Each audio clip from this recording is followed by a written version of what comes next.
Hi, everyone. This is Melanie Smith with Solo Select. We're really excited for you guys to hear the podcast that we did with Tricia Aldridge, Carol Rose, and Brooke Wharton. I think it gives a lot of great insight from three different people that are in three very different positions within the quarter horse industry and their opinions on how the 2-year rule affects them as breeders and the industry. I wanted to give a little bit of insight into this rule and what happened last year at the convention. I went and was very vocal about getting rid of the 2-year rule. And ultimately, it was a very close vote in the stud book committee on Sunday, but the rule change proposal was denied. It went to the general membership meeting on Monday, where I got up and spoke in front of the general membership to the president, and I wanted to share that speech with you guys because I think it gives some valuable insight into why I think this rule change proposal is needed and just some history on it and some of the facts that surround it.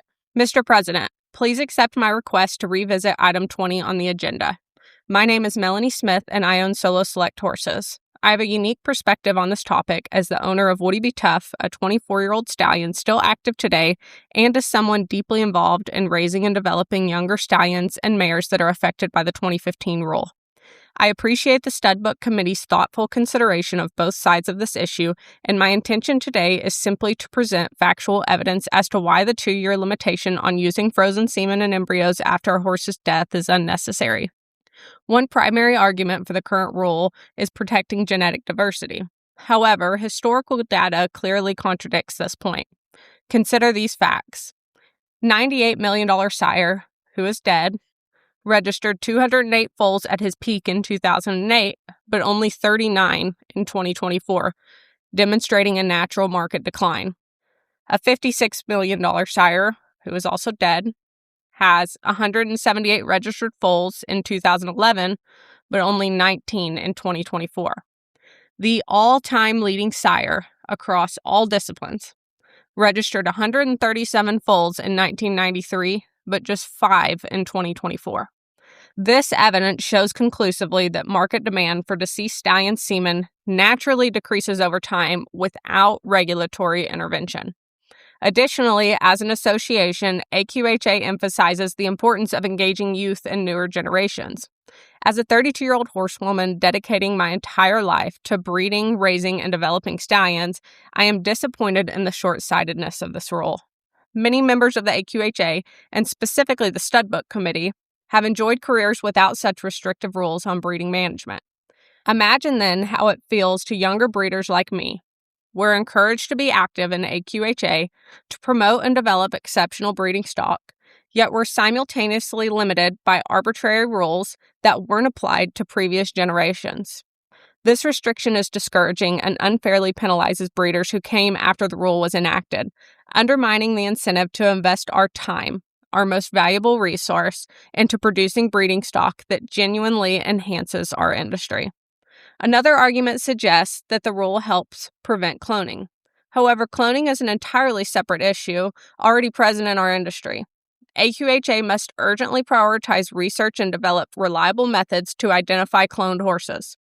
Only accurate identification and documentation can truly protect against the unintended consequences of cloning, not arbitrary rules about frozen semen and embryo usage.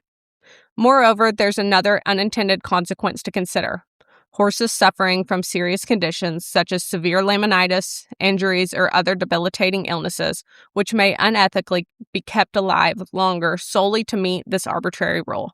This directly conflicts with AQHA's commitment to horse welfare. Additionally, supporters of the rule currently claim it fosters genetic diversity. Ironically, it achieves the opposite. By restricting access to proven stallions' genetics, breeders are forced towards fewer living stallions, narrowing, not expanding, the genetic pool. How many of us say we wish we could get that good old stuff back, the bone, the structure? Almost all of the committee members opposing this rule changes have stated that they don't want to go back in time. They want to move the breed forward. That's their prerogative, and I respect it. However, it shouldn't become a mandate forced onto all breeders. In my own breeding program, the ability to visit Legendary sires such as Dog Style Ashok, Shining Spark, and Playgun is critical. These stallions provide essential outcrosses, supporting greater genetic diversity rather than limiting it. Finally, public feedback overwhelmingly opposes the current restriction. A tremendous number of breeders who have publicly weighed in, especially on social media, are against this rule. Unfortunately, most active breeders cannot attend this convention due to the peak breeding season. Their absence should not diminish the significance of their views. In conclusion, the evidence clearly indicates this rule neither achieves its stated goals nor aligns with the principles of a free market and animal welfare. I strongly urge the membership to amend this rule, extending the window for using frozen semen and embryos from 2 years to 20, preserving breeders' freedom and genuine genetic diversity. Thank you. So that was the speech that I gave last year to the AQHA general membership. And last year, the rule proposal that was on the table was extending it from 2 years to 20 years after death. This year, the rule proposal that I have submitted is different, and it is to completely delete the rule. The 2-year rule, it's not solving any of the problems it was originally intended to. And I think that's really what we're trying to get across is we're all aware that there's issues within the breed. There is popular sire syndrome. There are different genetic diseases coming up, things of that nature. And we understand that that is something that needs to be addressed. The 2-year rule doesn't address any of those. The research has showed us over the last year, the stats that have come up over the last year have clearly showed us that this rule does nothing to combat any of those issues. So that is what I really want people to understand. I want them to do their own research. I want you guys to listen to this podcast. I want you to go and read some of the studies that are out there and gather your own information. And maybe you disagree with us, and that's okay. But I think it's pretty obvious that this 2-year rule isn't doing anything to help us with genetic diversity. I think that there's a lot of other things contributing to that, and stallions that are dead are such an incredibly small, fractional piece of that equation that they're having no bearing on that. All they're doing is, all this 2-year rule is really doing is encouraging people not to put the time and the sweat equity in to promote and raise great stallions and mares in today's age because there's no payoff for it. And I'm not talking about a monetary payoff. I'm talking about a payoff of us getting to enjoy the genetics that we created. A lot of us are only going to get the chance to have one great horse in our lifetime. And all AQHA horsemen that have been in this, they know that. Most of the time, we're lucky if we get one really great one. And the fact that this rule wants to take that away from me and all of my fellow breeders, whether they're small breeders or large breeders, it doesn't make sense. It doesn't align with AQHA's mission statement. And I think it's something that needs to be strongly considered at the convention this year. So I hope that you guys will become active in it. We have all kinds of information on our website about how to be active in it. And I hope you guys will listen to this podcast, enjoy it. And I hope that it triggers you to come to the convention this year and get involved. Hi, everyone. This is Melanie Smith with Solo Select Horses. We've got a very exciting group of people here today, and we're talking about a very important topic with AQHA. So as many of you have probably read, whether it's been on our platform, on different social media platforms, there's been a lot of discussion about what we call the 2-year rule. The 2-year rule was put in place in 2014, and it affects horses that were born in 2015 and later. So if you have a mare or stallion that was born in the year of 2015 or any time after, if those horses die or if a stallion is gelded, you can only use semen from those horses or eggs from those mares for 2 years. This is a rule that's been controversial for a lot of reasons. We've really only heard about it the last few years because that's when these horses that were a breeding age have started to die for different reasons, and people have just learned that all of a sudden their horses are not eligible to have babies that you can register. So obviously this has stirred up a lot of different controversy, and today our goal is really just to have some conversations with 3 people in here that are very, very involved in the quarter horse industry, and all 3 in very different ways. We brought each of these people on for specific reasons, and I wanted to provide 3 completely different outlooks from people that are involved in different parts of the industry. So I'm going to introduce everybody here, and then we're going to start talking a little bit about, our opinions of this rule. This is going to be something that has factual information and opinions in it. I would encourage all of you to use the information from this, use the information that AQHA provides, read your rule book, all of those things. Reach out to your committee members and directors to chat with them, to come up with your own opinion of this. We're not here today to tell you that our opinion's the only right opinion. We're just here to discuss the facts and discuss how it affects all of us day to day. And we're doing that to provide information to people. So we're excited to get started here. I'm going to start with introductions. I'm going to start over here with Tricia Aldridge. Tricia is the owner of the great horse Adios Pantalones. That horse has won over $1 million. We've all seen him this year. He's been consistent, absolutely phenomenal. They call him the Barbie horse. He is, if you could draw a perfect horse, he's what every little girl dreams of, with a 5-foot mane and a big old tail, and one of the greatest that we're ever going to get to see, I think. So we're honored to have her here and hear about her perspective on this as somebody that owns a stallion that truly does need to, in my opinion, have a genetic influence on this age of horses, because he's obviously been more than an outstanding individual. And so she is a very important horse to the mares that need to be bred today in the barrel horse world and the rope horse world. And we're excited to hear what she has to allow on this. We've got Carol Rose here. Needs no introduction either. Carol's had Shining Spark since, I asked her when he was born, she said 1989. And he's sire of over $10 million, leading broodmare sire in the cow horse world. I mean, he's just been phenomenal for Carol and all of us. We've raised Shining Sparks. We've had Shiner mares. I know Brooke probably has too.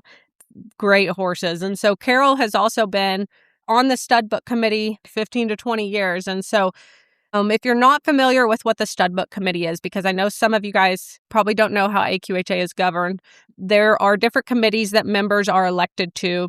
I say elected, basically chosen to be on. And the stud book committee is a very influential committee to the Quarter Horse Association, all the rules that are made.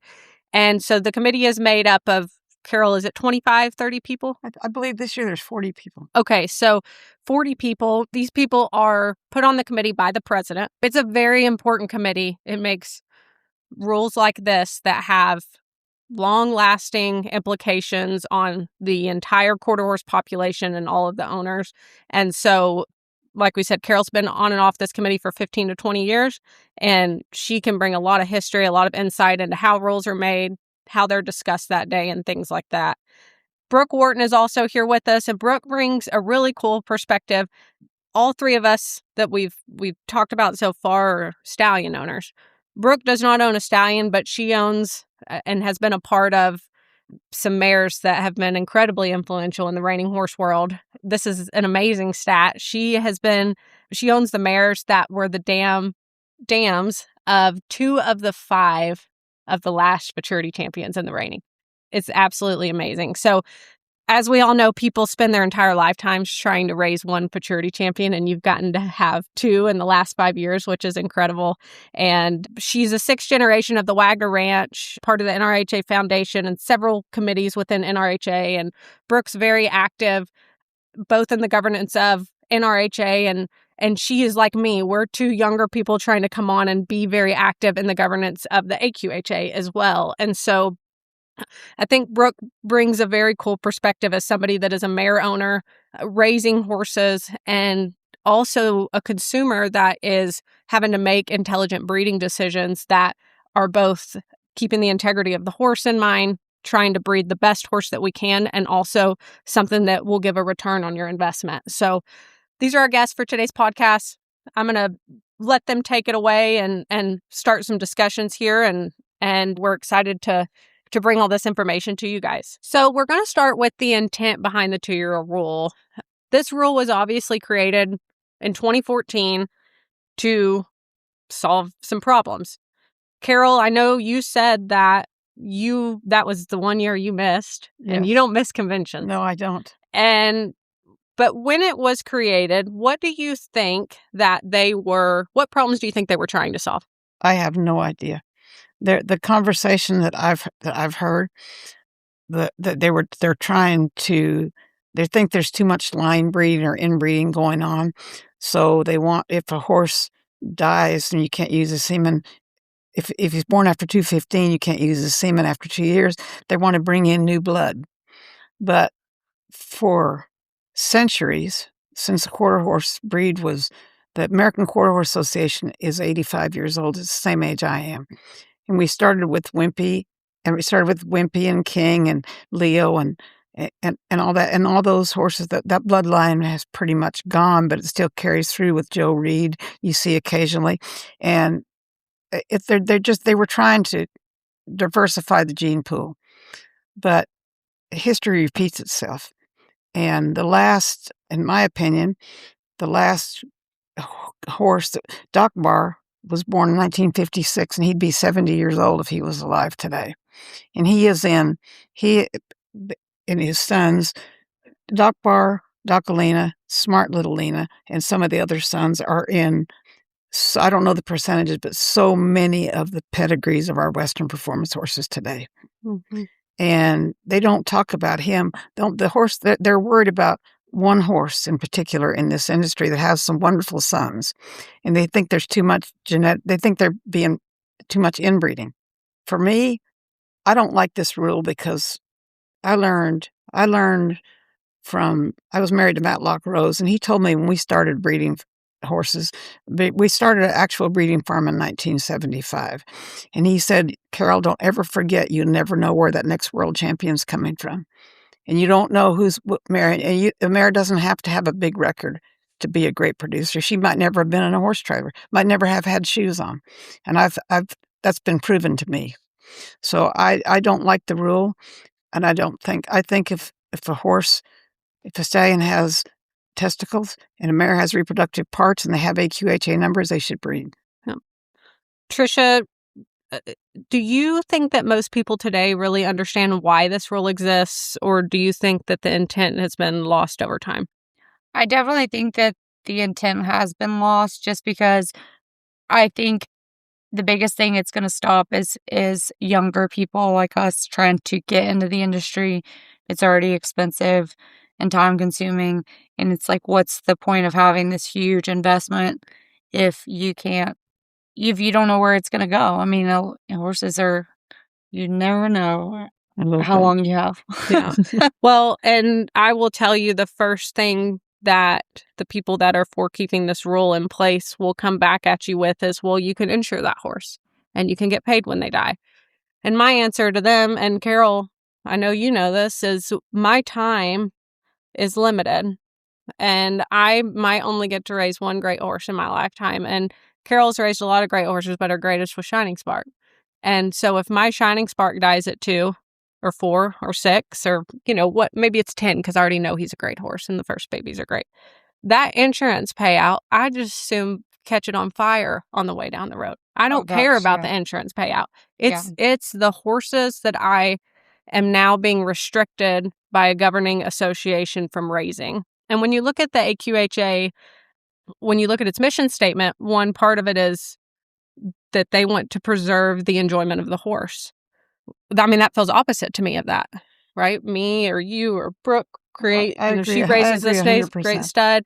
We have put our time into it, which is more valuable than our money, than whatever it is. We have spent our time and our efforts to create these horses. And when you really have a great one finally, and we've all raised average ones, when you get that great one, we all know how hard that is to raise. And you can't recreate it. If the insurance pays you, it doesn't matter. I'm not going to have another adios. You're not going to have another adios. The reality is the chances of you getting another adios in your lifetime are 1 in a billion. And adios is by Trace out of a Frenchman's Guy mare. Yeah. And I think you're starting to see a lot of different breeding really form barrel racing. It's very specialized at this time.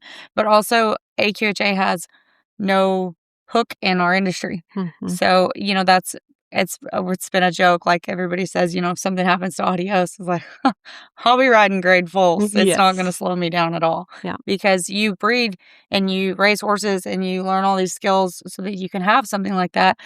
Well, I just cannot even fathom an association being like, well, now you can't breed him, even though we have this horse that has competed the last 2 years and stayed sound and has the bone and has the foot and he's throwing the qualities on foals that I'm looking for to win. 7-panel clean. Yep. I mean, everything clean. So it's, it's hard to argue against that.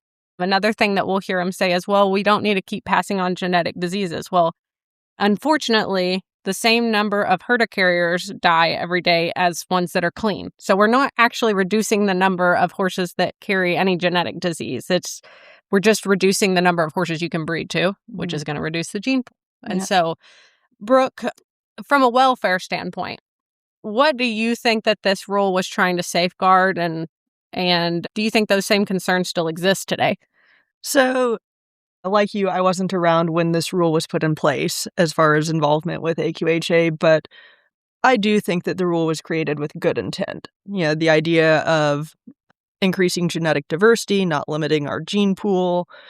There is a lot of concern of overuse of influential stallions, and as breeders, we should care about that. These are important things, but when we look at the data, the rule just doesn't appear to support that intended goal. I mean, the question is not if line breeding exists. The question is, what do we do about it? How do we monitor the impact? And we as breeders should have the flexibility to do that. I mean, if you take out line breeding, you lose some really influential horses like Tricia, once in a blue moon. But then as an association, who is AQHA to say how much line breeding is or is not appropriate? Is there a certain percentage? Are we allowed to? I think we as breeders should be able to choose. And also, if you have a really well line bred horse, we can then introduce hybrid vigor by doing some outcrossing. And if we the association limit, this is too much line breeding, this is limiting genetic diversity, but without really anything underlying that, then how do we actually utilize some of the breeding techniques and some of that diversity within our breeding goals? I'm not sure. So I think that's a perfect explanation of it. And I think one thing I've listening to the stud book committee discussions for, I guess, the last 3 or 4 years, I've been in almost the whole time. And one thing that I've heard from the welfare standpoint too, that I think is an important consideration is, we know there's some evil people in the horse world. Mm-hmm. And when they have a stud that unfortunately is a good horse or a marketable horse or whatever he is, that founders that probably needs to be put down, they've got all this frozen semen and ICSI semen on him, and he's standing in that stall we all know he needs to be put down, but they're doing everything they can to keep him alive for 4 more years so they can breed him. That's not promoting the welfare of the quarter horse in any way, shape, or form. Absolutely. And, Carol, Melanie, the 3 of us are on the board of directors for AQHA, and so we want AQHA to be successful. This is really important. We're not trying to create something or overturn something right now to the detriment of AQHA, but we just have to be very careful that any policy that we're creating doesn't have a conflict of interest with humanity decisions. There is absolutely no proof that line breeding or inbreeding is detrimental to the horse. But with regard to diseases, it is our responsibility as breeders to breed away from the diseases. And that's one thing I think that we should be very careful of. We should know the panel of the stallion and the mares and not try to breed away from the diseases. That's our responsibility. But as far as the amount of blood, line breeding or inbreeding, whatever you want to call it, there's no proof that is bad for a horse. It's actually the opposite. It's shown technically genetically, if you bred the perfect specimen to the perfect specimen, you would get a perfect specimen. Yep. So there's actually more proof to show that line breeding can bring out better qualities than worse qualities. And then people are just very misunderstood on the term line breeding or breeding. It's a tool in a breeder's toolkit. For sure. And it's obviously made the breed what it is today. There's a lot of line breeding when you look back. And I don't think it's our association's place to tell us how to breed our horses. Yeah. Well, and to the point of genetic diversity, if that's what AQHA is really trying to protect in this case, then we actually need to be looking we have genomic tools to evaluate that. And so if you take two full siblings, they're actually going to carry different genomic distributions. So even though you have two full siblings, if you mate them with a mare, one of those studs might increase that higher percentage of line breeding and one might actually decrease it, just based on what those individuals, the genes that those individuals actually carry, even though on paper they look like they're the same. So, that's the one wonderful thing actually about where we are right now is we have such an advancement in technology with reproductive techniques. We can see on an individual level what genes each horse is carrying. It's not just the pedigree of what the horse is. It's our responsibility to, like Brooke said, look forward and what can we do to improve the breed, right? I guess my misunderstanding with some of this is why can't we provide, as an association, that data to the breeders and let them make their decision?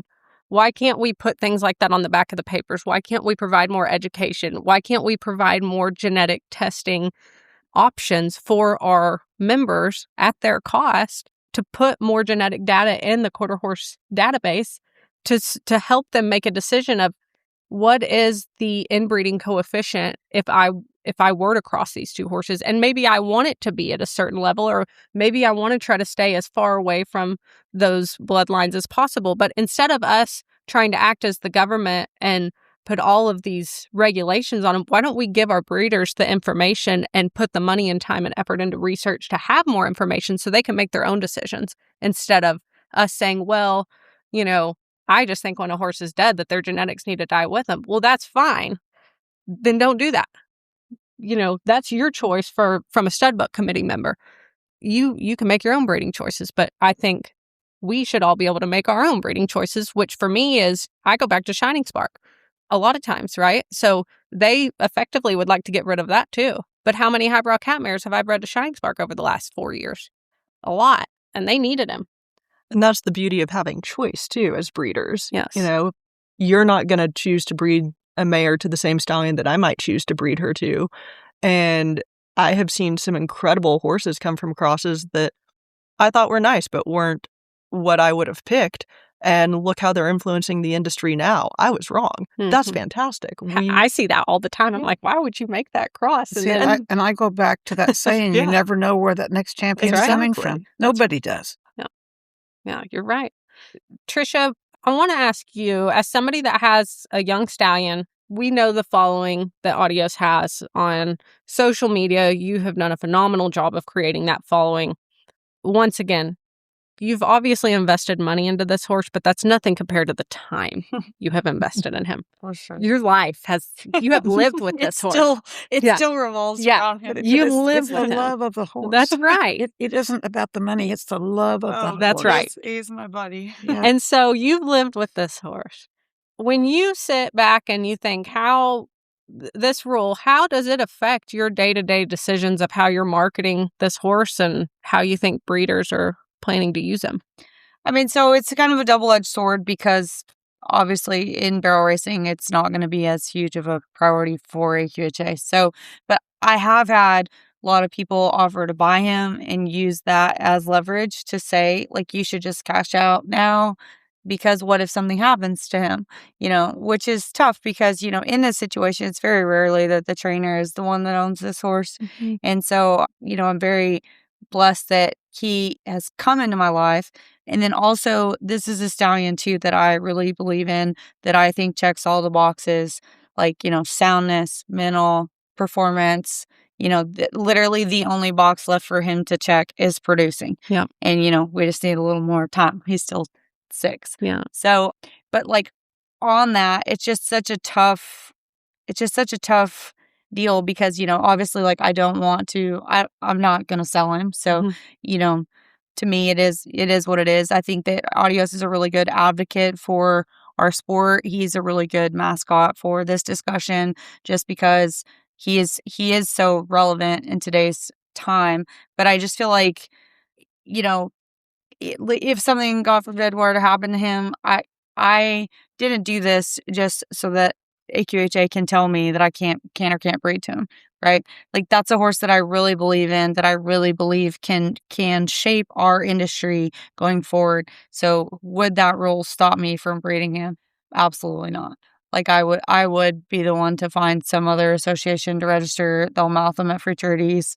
You know, there's just not enough AQHA influence in ours to outweigh what that horse can do for my breeding program. And at the end of the day, it's about the horses that I want to produce as an owner, as a trainer, as a jockey. You know, how do I produce winning horses? And I believe he's how. So I would not stop. Yeah. It would not affect, it might affect how much I get for the stud fee. Yeah. But it would not stop me from moving forward with the breeding programs that I believe in. Yeah. And I always say social media isn't, those votes don't count, but I know I've read some of the things you posted, and there's a large mass of people right behind it who are like, we don't care if we can register. Yeah. We're breeding to them. But the barrel racing and really a good portion of the Western sports world is not as ingrained like our, cuttings. We don't really do that much with AQHA with the cuttings. And so I don't want to see the association go that way where people think, oh, well, maybe we'll just, whether it's use an association out there or form. I don't want to see that happen. Yeah. AQHA has so many great things going for it, and so many people, and, Carol's generations and the generations between hers and all three of ours have spent their lifetimes promoting the association. So, as Brooke and I, as advocates of AQHA, we want to do things that we think are going to make that association thrive, sure. And this is something that I think could be a bad choice for our membership. But ultimately, the membership needs to vote and decide on that too. That is something that I can have my opinion on it. All four of us can have an opinion, but the membership needs to be able to vote and be heard on this, I think. So I've suggested to the AQHA that they have a membership survey regarding these rules, because the AQHA is a member-based association, and we need all the members. Well, let's talk a little bit about that. So we've tried to do a lot of education on how do you even get to the convention? How do you register for it? What is the schedule? Because I didn't know 3 years ago when I went to the first one. And Butch is the one that drugged me there. Butch Wise, he was like, listen, all these decisions that are made are affecting you every day. You're investing your time and into these horses, and you have got to be able to make decisions on them. And the funny part is Butch and I disagree on a lot, but Butch has been the one that's like, you've got to get involved. And so I want other people that are in our generation to understand what that looks like, because when I go to the convention, we're not well represented there. No. And I think a lot of that is because what I say is our group is in the trenches right now trying to build our programs, and we can't get out of the trenches for 4 days in the middle of breeding season. I mean, thank goodness I have a great team here so I can leave for 4 days, but a lot of people don't, especially our small breeders. And the small breeders are the backbone of AQHA. They make up the most. When you look at the stats, there's no question the small breeders make up the large majority of registered horses, breeders, all of the above. And they cannot leave those mares that are foaling or those babies that are 2 days old. So all of that to say, the membership has the ability to vote at the convention. And I think that's important for people to know.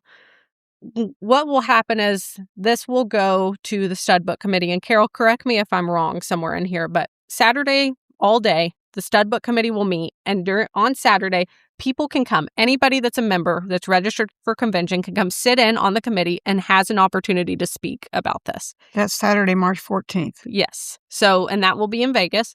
And they can come up, and they are encouraged to come up and talk and explain to the stud book committee why they think it should be, the rule should be gone or it should stay, whatever their opinion is. The stud book committee can ask them questions, whatever. And so that happens on Saturday. Sunday, they can come and sit in on the meeting, but they cannot get up and give their opinion or talk, right? Right. It's only discussion amongst the stud book committee members. So on Sunday, the stud book committee will vote and give a recommendation on every rule change proposal that comes through. Right. Correct. Okay. Monday, there is what's called the general membership meeting, Monday morning. If you are not on a committee as an AQHA member, you want to make sure you are at this membership meeting and you have a badge, you scan in, and that is where you are able to vote. That is the part where the membership gets to be heard.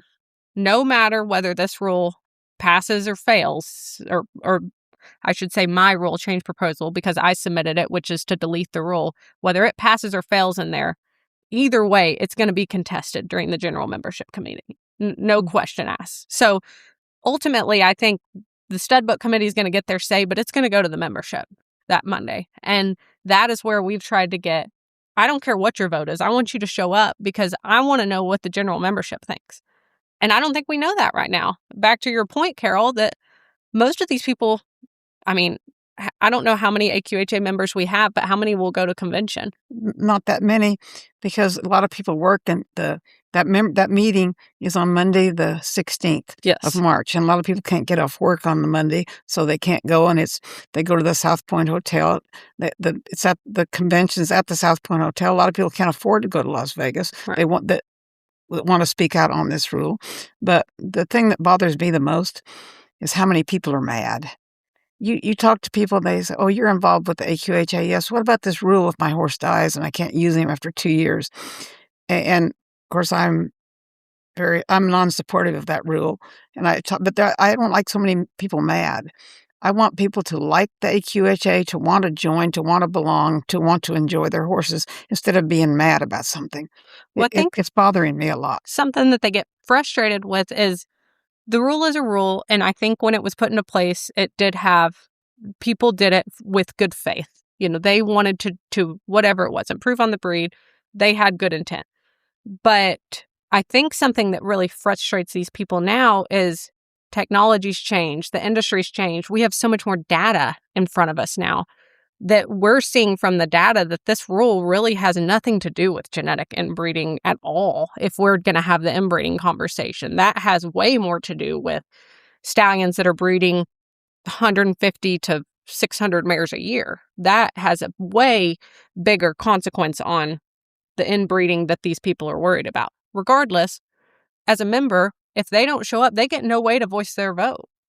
And I know in NCHA, I don't know about NRHA, but in NCHA, they have a email voting system, and it's very secure, but I think they actually get a vote from their members. Right now, we're getting a small portion of members. That's why I suggested that we do a membership survey. The first technology that AQHA used was in 1980 when they started embryo transfer. And the last technology that we know of is in the mid-2000s, maybe 2015 or 16, where they have introduced ICSI. They started shipped semen in 1991. And then they started frozen semen in 2001, and they limited that to if a horse died, you could only use it till December of the death year. Then in the next year, in 2003, they opened it up with no restriction for frozen semen. In 2002, they started the multiple embryos where you could register more than one foal from a mare. And then in 2004, they elected to eliminate the white rule where any horse number to number can register. And we've put these rules in place, and everybody was very happy about the white rule. And then in 2014, they started this. There were no definite rules that affected breeding from 2004 till 2014 when they started. The rule became effective in 2015 about horses that died, that if they were born in 2015 or later and they died, the rule we're talking about. And now they're coming up to the convention, they're going to put in more and more rules, and they're going to shoot themselves in the foot because, like we've discussed here, in the barrel racing, in the cutting, in the rein cow horse, in the reining, in the roping, we don't need to have an American quarter horse registered in order to compete. And there's so much money in those events right now. And it's the fastest growing segment of the quarter horse, this Western performance. And again, they do not have to be registered quarter horses. So it's not if, it's when another association will start and will take this over. And then it'll go, the AQHA won't like this. So then they'll decide to drop all these rules and they'll want their horses back.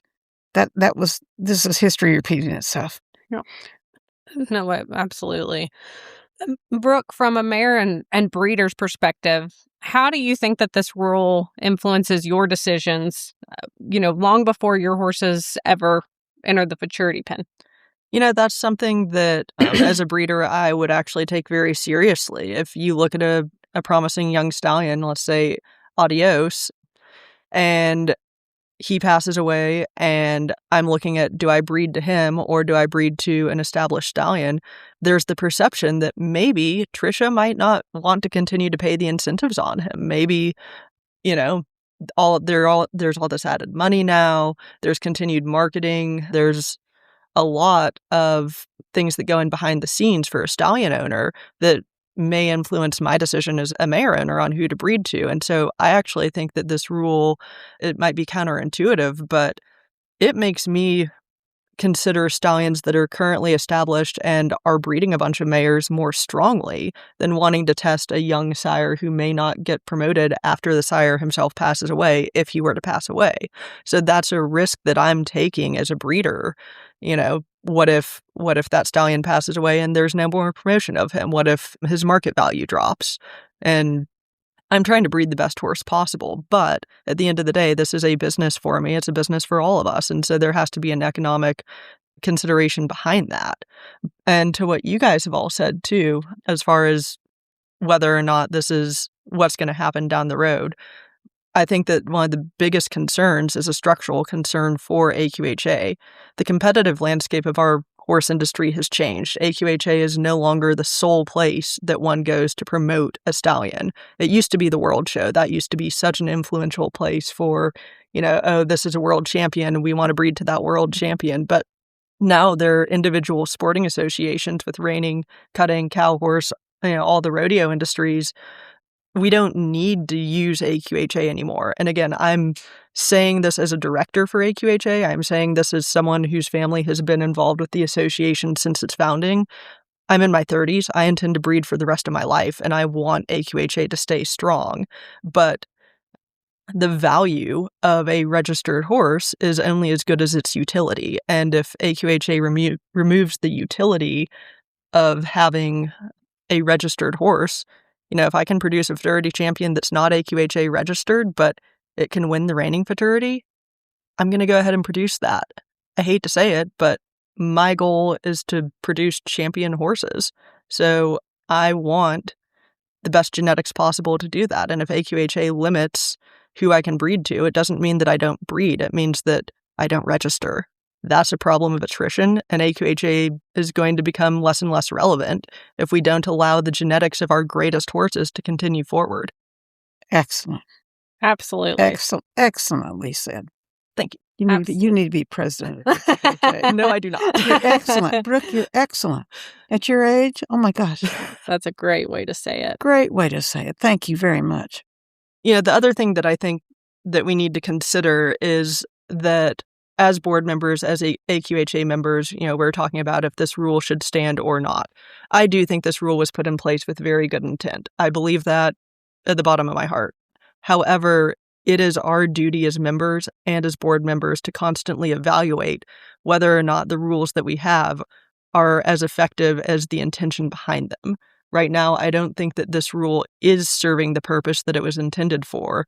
And we need to have the courage as an association and as members to reevaluate whether or not it's effective. We spoke on it a little bit earlier, and I think it's very relevant at this point to bring it up again.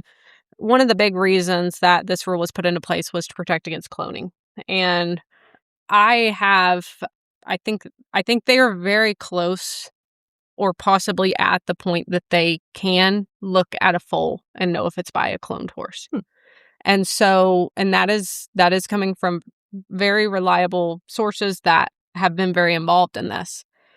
When we think of technology, I think in 2014, we weren't even close to that. They didn't even know how they were going to do it. That they were just like, clones are going to be a problem and we're scared to death of them. And they should be. Sure. No questions. It's a scary thing. But I think, and I would love to see the Studbook Committee at the convention bring us as members some information on where they're at in that process and be transparent about it. Where are we in the process of being able to identify a clone? Let's talk to UC Davis about it. Where are we? How far out are we? Are we 6 months away? Are we 6 years away? Are we 15 years away? And I think that should have some bearing on this, because there are a lot of people that are still on the committee that put this rule into place, and the clones were one reason that they said that they did it then, and it's one of their biggest arguments now. Well, if we can figure out what the clones are, then why are we limiting, whether you're talking about the little guy or you're talking about a horse like Adios, why are we trying to trap them to protect against clones? You're not cloning Adios. I'm not cloning our young studs. Don't punish me because we have. Yeah, I mean, and so I think I would love to see the stud book committee come forward with, okay, my whole thing on this rule is we know we have problems, right? Cloning. We know we have a list of problems. Cloning. We have genetic diseases that I think have probably been around, and they say, oh, well, we keep seeing more genetic diseases. Well, in all livestock, the technology has come up. We didn't test for them before. We didn't know they had all kinds of genetic diseases before. And yes, occasionally we're going to have some that come to fruition, whether we're breeding horses that are inbred or not. And there's, they bring a new genetic disease almost every year to the stud book committee. There's one this year. And it's not connected to horses that died 2 years ago or are inbred. It just happens. That's just part of genetics. And so, let's look at what our problems are in the stud book committee, and then let's figure out how we can fix those, but not pull the reins up on these people that are investing in these horses. I just don't think that's fair. Investing in AQHA. Mm-hmm. I mean, you have Adios, and I have several young studs, and I've got both young studs and studs that are grandfathered into this. So I can live with either way it goes, but we're breeding a lot of mares to try to make sure we promote those studs. And so we're part of the numbers that help the revenue of AQHA, and we want to continue to do that. I know I do. I know you do. I know you do. Carol, I know you don't breed mares anymore, but if you were our age, you'd be in the same boat. But one thing we haven't talked about is the popular sire syndrome. And this is something that they gave us some stats the other day in a meeting we had, and 7-point-something% of the quarter horses are breeding 40% of the mares. In the thoroughbred industry, this is a statistic that we got a couple of days ago, 5.7% of all thoroughbred stallions are breeding 41% of the mares.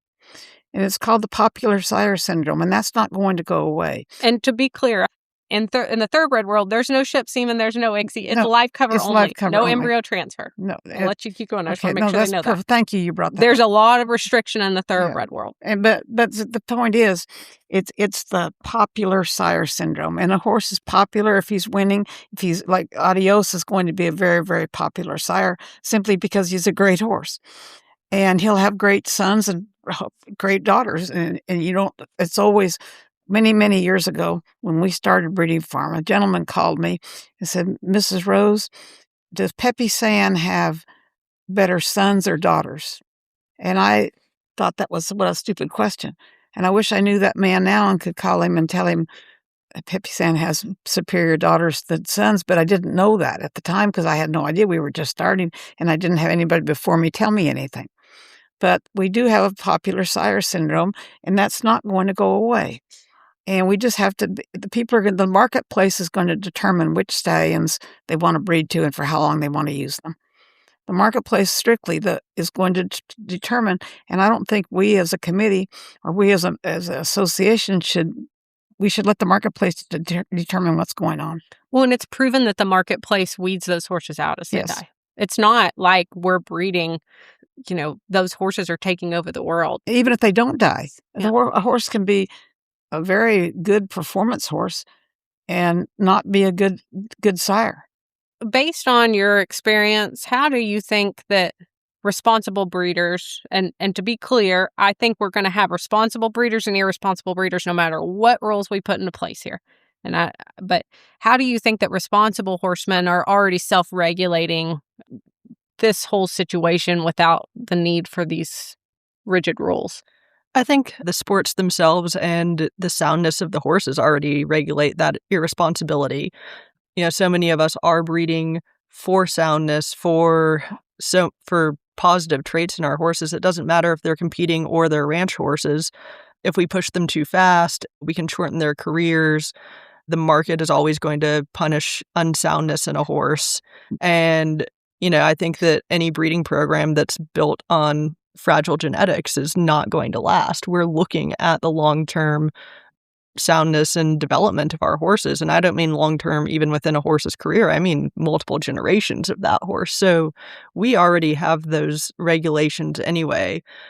One of the things that does concern me a little bit about this rule is, as a breeder and in the way that we self-regulate, one thing that we want to do is not flood the market.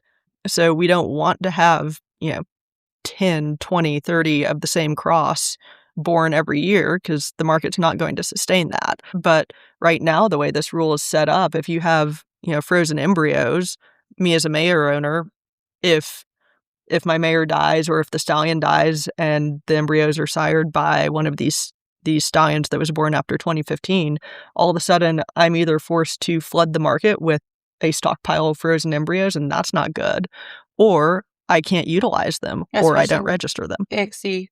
Exactly. And I think it also hurts smaller breeders. So I would say you or I in this conversation more than you guys, because you have so many stallions. It's like, okay, well, if you take one of them out, or, you're going to make up the market another way. Whereas for me, I'm like, I got all my eggs in the one Easter basket. Yeah. If you have a mare or two mares that have produced those winners, that's something that's your legacy, your breeding program. You're going to want to continue with what you have. You put the money behind it to freeze embryos or to do whatever. That mare is not replaceable to you. You might have 32 of them standing around that are great producers. It's going to hurt the small people significantly more than the big breeders. Absolutely, I agree. There's no question this rule hurts the small breeders worse than it hurts anybody else in this entire industry. No question. And this is my big concern, is the small breeder, because the small breeder makes the big breeder. And through my years, the main stallions I had were Zampar Bar and Shining Spark, and the small breeder is what made them. The person with one mare, and it develops a stallion. It develops a stallion, and with the new rules, with using ICSI and having multiple embryos, there's that they can. We don't know how long they can remain frozen because it's such a new thing, but people should be able to use them as long as they wish to. And one of the other things with self-regulation too, we're in 2026. We have so many advanced technologies. What an opportunity. We've never had this before. Why aren't we utilizing this? Why aren't we celebrating and leveraging, the advancement in being able to look at the genetic diversity? We can look at the heterozygosity of individual horses. We can look at a lot of that as embryos before we ever put them in. Exactly. We can test the genetic, and that's just going to get more and more reasonable. We can test them and make sure they're genetically clean, and we can try and genetically get the traits that we want for the embryos we're going to put in. And like you say, that's what an opportunity. And it's just going to get more effective and better every year. And we have such great partners with, UC Davis already. Let's utilize them. Yes, and that is a great tool for self-regulation that we should and could be using. Yeah, this is an opportunity for us. Let's use it as that. Yeah. I was pulling up on here. It reminded me when you were talking about your horse. They just announced that they are going to be 4 decades after Zampar Jack dominated the roping world. Frozen semen and modern ICSI technology are giving the legendary bloodline a shot at rewriting history. And Jim Brinkman of Pitzer Ranch. 8 foals. Yep. Jim Brinkman and Reliance Ranches, which is Gary McKinney, have partnered on this and have some babies on the ground. And how cool is that to have that opportunity, like you said, with that hybrid vigor, to bring something like that back into play on these modern bloodlines? And what a great tool. And that's a tool we're losing right now. We are going to have it on these older horses like Woody or Shining Spark, unless they take that away, which they're talking about trying to do. It's on the rule proposals this year. And I hate to see that. And it has nothing to do with me wanting to sell breedings on Woody, or it has to do with this right here. you being able to go back and dig into those good old genetics and bring them back up. We've bred a Freckles Playboy, Playgun, Shining Spark, all of those Smart Chickalina, and brought them back in on these metallic mares and Stevie mares. And I think it's a cool way to combine those older genetics and bring them back in. Zampar Jack was born in 1979. I think he'll be good on the 2015 roll. But it's I mean, it's awesome. It's awesome that That's so if we cool. can bring those back, so bring some of that back. And why wouldn't we? This association is 85 years old. I went to college. I started in 1959, and I went to Cal Poly. It was the third year they allowed women, and my major was ag business, but it was a brand new major that year, so I took most of my electives in animal science. And there was so much talk at that time in the quarter horse industry to get rid of 3 bars. We want to get rid of the 3 bars blood in the quarter horse. It was rampant talk. And this is in the early 60s. I did my senior thesis on the influence of 3 bars on the quarter horse, how beneficial it is. And, I got a straight A on it and loved it. I wish I could remember it. I don't remember any part of it. But the point I'm making, 3 bars was by a horse called Lightning Bar. Lightning Bar is a sire of Doc Bar. And again, how influential Doc Bar has been in the performance horse industry. How great 3 bars was for the quarter horse instead of trying to get rid of the breed. Mm-hmm. So, I mean, this is going on for years. And so my opinion is that we don't limit horses. That's the only way we're going to get an outcross is to allow new horses to come in. And we don't know where that new horse is coming from. Nobody does. And it bothers me a lot for us as an association to try to govern what stallions can breed, what mares can produce. It doesn't allow free trade. Absolutely. And it just, I don't know how to say it, but it just bothers me. You take it from there. I'd say every breeder is going to prioritize slightly different traits. And that's one of the strengths of the diversity of breeding thought, is that, the diversity of opinion is going to inherently expand the breed. That's great.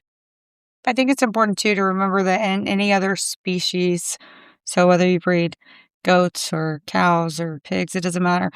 They all allow for you to bring back in those old genetics. So it's really important to be able to bring that forward in certain instances. Yeah, I agree with that totally. Carol, in your experience, what actually moves the needle when it comes to change in the AQHA? If you're interested in any part of the AQHA, there's lots of committees you can get on and be involved. And go to the convention, ask to be on a committee. You can go in any committee and listen, and you see what it's like. I've been on the membership committee. I've been on the judges committee. I've been on the international committee. I've been on lots of committees. Stud book and registration is my go-to place because I'm a breeder. But you have to go and you have to be involved, and your voice will be heard. And that's moves. But the membership event, ultimately, the membership moves the needle. Well, I see on Facebook, people are like, "Well, I don't know. No, they don't ever do anything." But the Facebook votes and comments just don't count, and that's what I try to tell people. You can comment, you can write a letter, you can get a petition. That does not move the needle. No, you have to go to the convention. You have to show up, and it's 4 days, and I know it's expensive, and I know, but it is so important. It's important, no matter what your interest is. It doesn't have to be. Today we're talking about the breeding and talking about the stud book committee, but there are a multitude of committees. Yeah. Mm-hmm. The judges committee, membership committee. There's I'm leaving out welfare committee, marketing committee, ranching committee, race committee. Yeah, and you can ask, you can go to committees, and you can ask which committee you would prefer to be on. Yes, I think to your point too, that's one of the strengths of AQHA is there is a very well defined way that we as members can make change, or at least have a say. Doing it on Facebook, that's great. It gets you heard, but that's not the set path that you follow for change. AQHA has a set way of how to present a rule proposal. It has deadlines. It has a form you can fill out. Any member can fill it out, and any member can go to convention and support and speak up to why they think a rule should be changed. And that's one of AQHA's strengths, is this well-defined way of making change. People just have to do it. Mm-hmm. And you have to be a member of AQHA to go to one of those meetings. Yeah. Mm-hmm. Yeah. Tricia, if you got to talk to the stud book committee today, what do you want them to understand about how this rule, if you got 3 points, what 3 points do you want them to understand about how this rule affects you as a breeder? I think the biggest thing is that you are discouraging people to get into it, to get into breeding, to put the time and effort into promoting stallions. It's not worth it for everyone to put all their time into something when it could be taken away very easily. As far as, my own personal breeding program, I would be worried that the long term would be detrimental to AQHA, as far as somebody somewhere is going to happen and then they're going to start something different, and especially if AQHA really looks at the horses now. I mean, the different sports could be different breeds at this point. I mean, it has already gone that Just far. so specialized. Yeah. So I would say that it's, they're leaving themselves open when they're already pushing on the Western performance sports.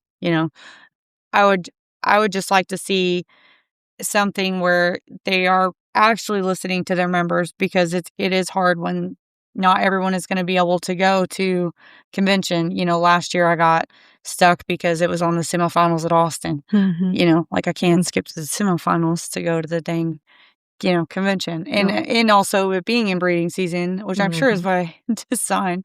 But how hard is it to leave during breeding season? Yeah. You have to have a full staff at home to be able to get out of here. So I mean, we all want to see AQHA be the gold standard. We want to see them, we want to see them encourage people to want to be involved. And I feel like a little bit I think it's just a little bit of butting heads on the new people coming in and the older people that have been there. And it's, not everybody is going to have that view or to know what it actually takes today to get a stallion to that level. And on your point on small breeders, one thing I think is important for us to tell people, because even though, Tricia, I don't know how many mares you breed a year. I don't know if it's 2 or 20 or 200 yourself. I don't know. But people wouldn't probably look at you as a small breeder. You have this great horse, right? So they think in their mind, you're breeding 50 mares a year of your own, plus everybody else's, right? 4. Yeah. So they don't, I'm just saying, in most people's minds, they're not going to call you a small breeder. Yeah. But it's all relative, and there are a lot of small breeders. And my definition of a small breeder is somebody that has their one stud and maybe their 2 to 10 to 15 mares at home. And maybe they breed some mares around regionally. Those are the people that we're cutting out of this, because those people, why would you encourage your son or daughter to raise this stud, put the investment of the time in it, send it to training, prove it, it dies, and then you're starting all over again? I mean, that took a whole generation for them sometimes. And so you think of me and you as a breeder, and Brooke and Carol, we've all bred at probably a pretty decent size scale.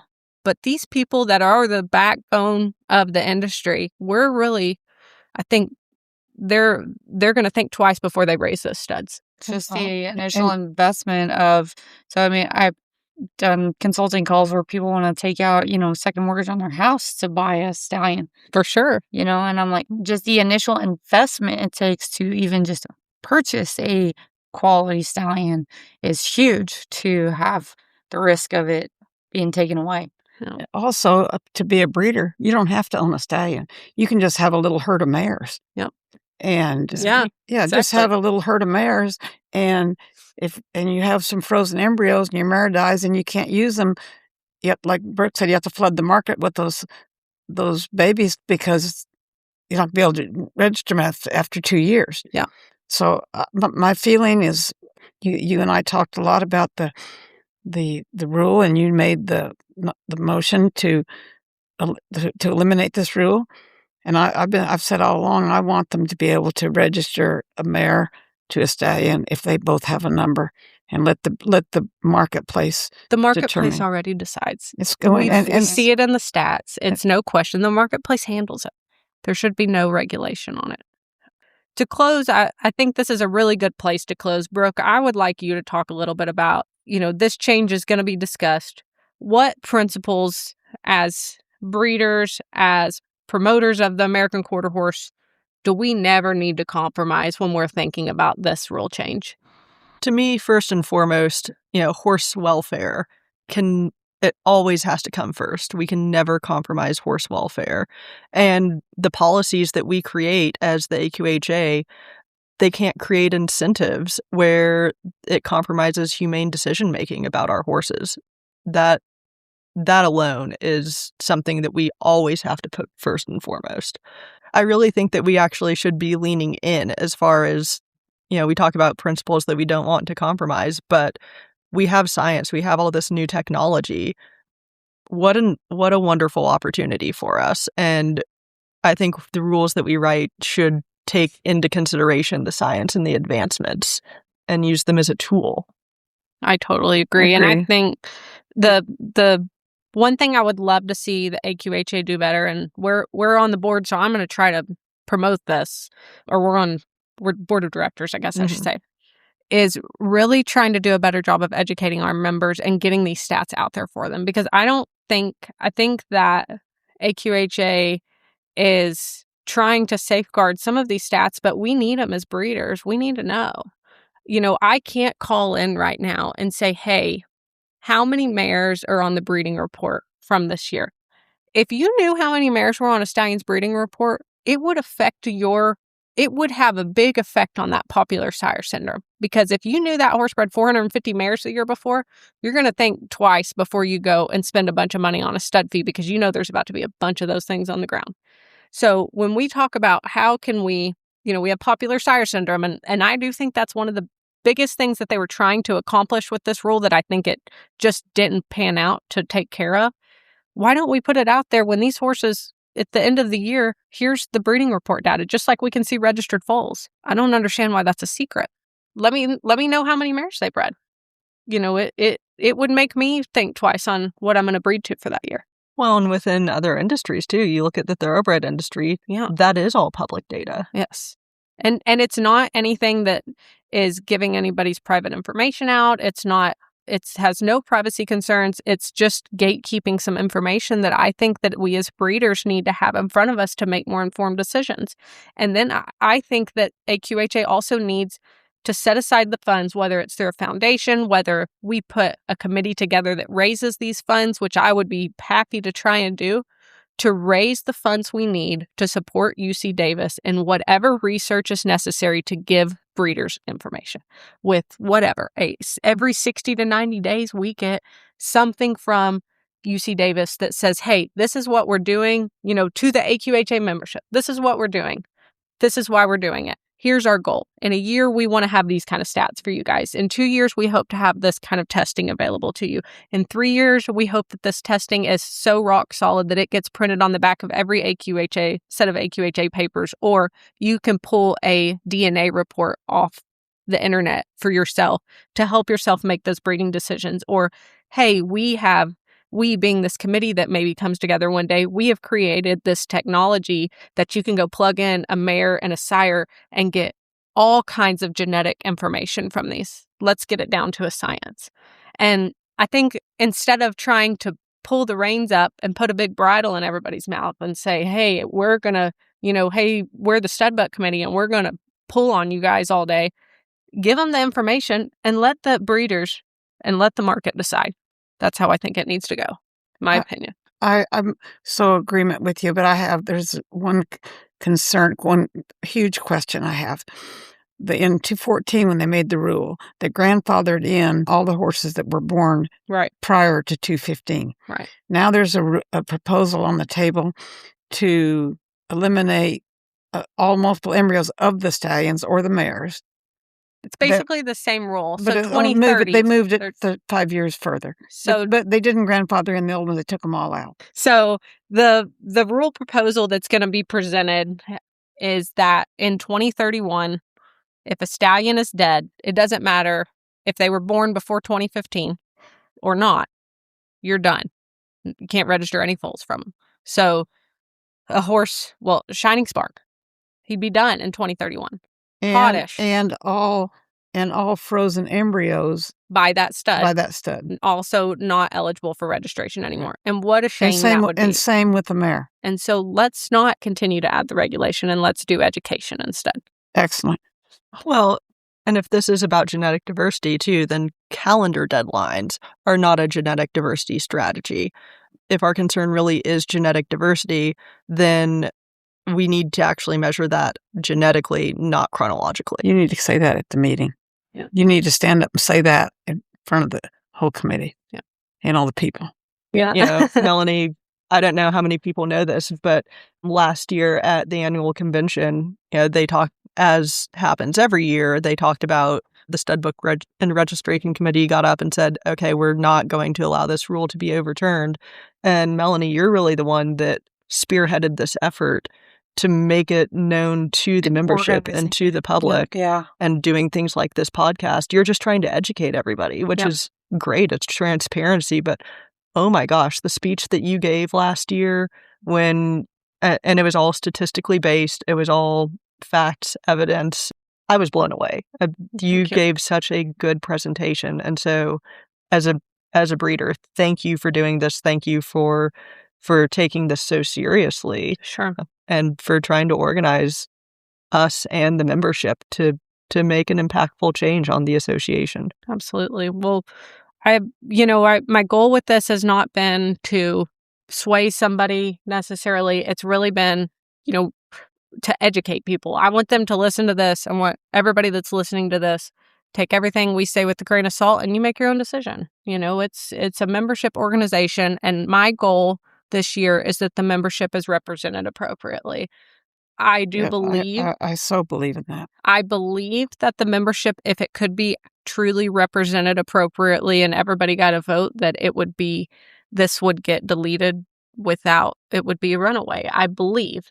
It's no doubt. There's too many mad people. Well, I think at the end of the day, it's like, if nothing else, it should just be the same for everyone. Yeah. I mean, that's all we're asking. Right. Well, and I think... agree. It should be just, if you own a stallion and if you own a mare and it's registered with the AQHA, you can breed it. Yeah. And I think we've shown thoroughbred, there's so much science on thoroughbreds, and they've shown us that making stricter breeding regulations, because they're as strict as anybody in the world, has not helped with the inbreeding at all. Can I say this is a fact? In the thoroughbred industry, there's a horse called Northern Dancer. This is a statistic that's a fact. He is in 97% of all thoroughbred stallions and mares. Yeah. Yeah. Oh. Like it or not like it. This is a stat that they have with the thoroughbreds. Northern Dancer is in 97% of all thoroughbred stallions and mares. And I think it's just scary, when you talk about line breeding or something like that, because a lot of times people are really only looking at the first few generations. But even if you have something that's on the papers, it still might end up being 1/32 related. So it's still very small, even though a lot of people assume it's a big chunk and you're going to have like a Frankenstein, But look at where line breeding has got us too. I mean, thoughtful, responsible breeding. Some of the best crosses. Adios Pantalones. Yeah. And I'm sorry, Adios is probably not going to go win the reining futurity. And that's okay, because my reining horse is not going to go make it to NFR. And that's a great thing. Yeah. But you don't know if somebody bred a mare that happened to have the genetics to have the talent to be a reiner crossed on Adios could go win the reining futurity. Absolutely. And no one knows where that cross is going to be, and no one knows where that champion. So let us make the decisions we want to make.